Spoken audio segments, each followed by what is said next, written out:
Les gens cherchent des moyens d'allonger leur durée de vie depuis l'aube de l'existence, et à notre honneur, nous avons fait beaucoup de progrès. Au Moyen Âge, on aurait de la chance de vivre jusqu'à 40 ans, alors que pour beaucoup de gens aujourd'hui, 90 voire 100 n'est pas exclu.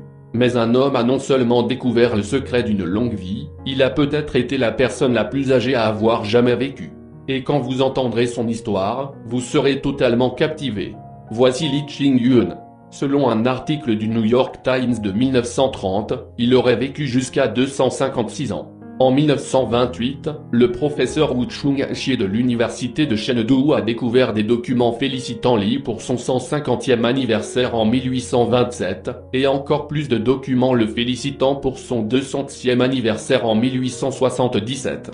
Selon l'article du Times, les vieillards du quartier ont affirmé que Li était déjà un homme adulte alors qu'ils n'étaient que des enfants.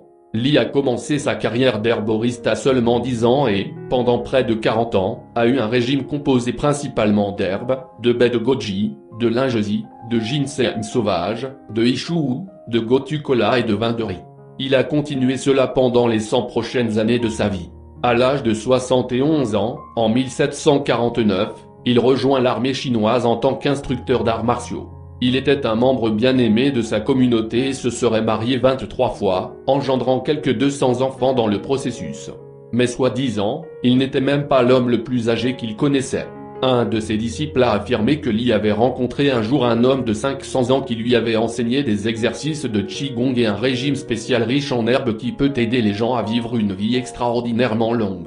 Interrogé sur le secret de sa longue vie, Li a répondu « Gardez le cœur tranquille, asseyez-vous comme une tortue, marchez comme un pigeon et dormez comme un chien. » Biographie.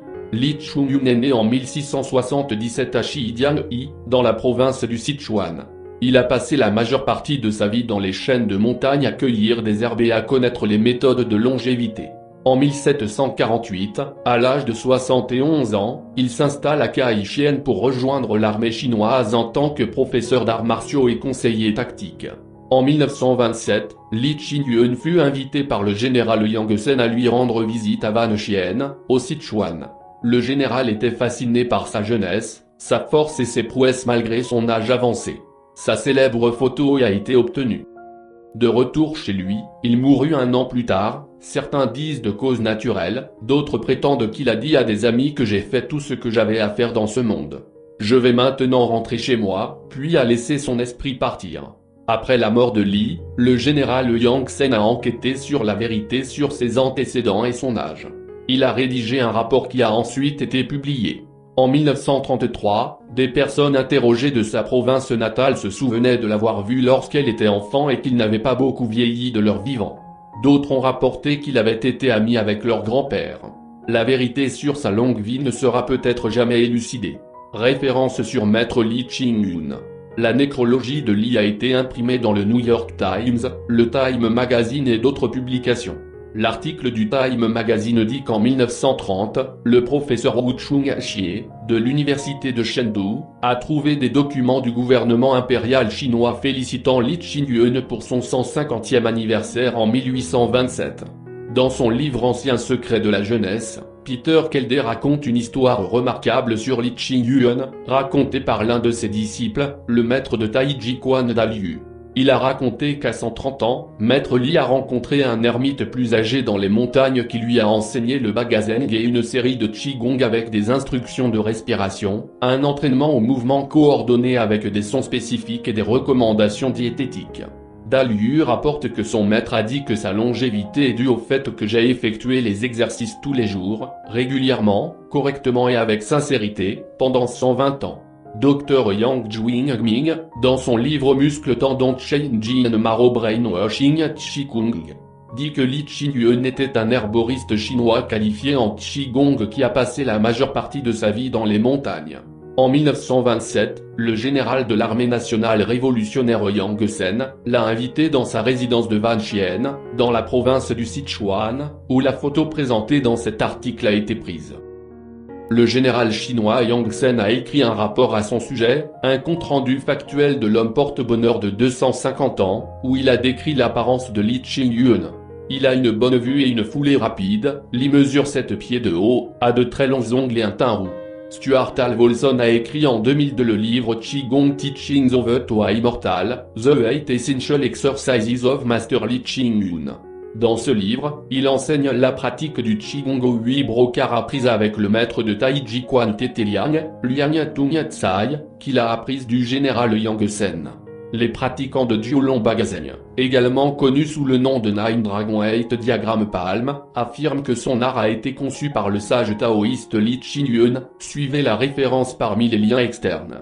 Le maître taoïste Liu Pailin, qui a habité Sao Paulo, au Brésil, de 1975 à 2000, avait dans sa classe une autre photographie de maître Li Qingyun inconnu en Occident. Sur cette photo, son visage est clairement visible, tout comme ses ongles longs et bouclés. Maître Liu l'avait rencontré personnellement en Chine, et le considérait comme l'un de ses maîtres.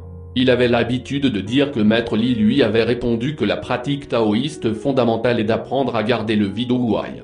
Le fils de Maître Liu Shiming, enseigne au Sémétrac le Qigong des 12 soies, tel que transmis par Maître Li.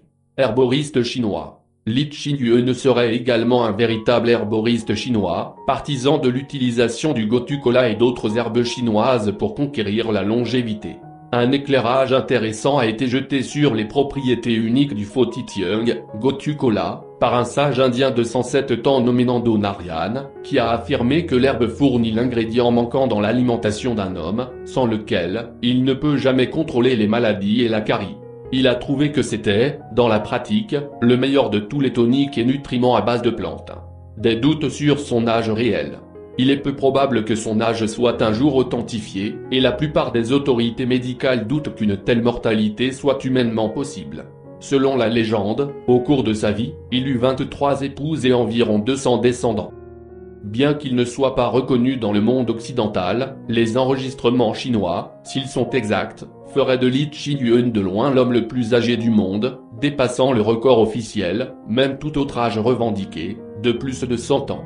En revanche, l'espérance de vie confirmée et documentée la plus longue est celle d'une Française, Jeanne-Louise Calme, décédée en 1997 à l'âge de 122 ans. Le Tai Chi Quan Master Wong Kiefkit a écrit sur Li Qingyun sur sa page d'accueil, répondant aux questions de ses lecteurs, « Je ne sais pas si l'homme porte bonheur, Li Qingyun était une personne réelle ou juste un mythe, mais certainement une source d'inspiration pour nous. »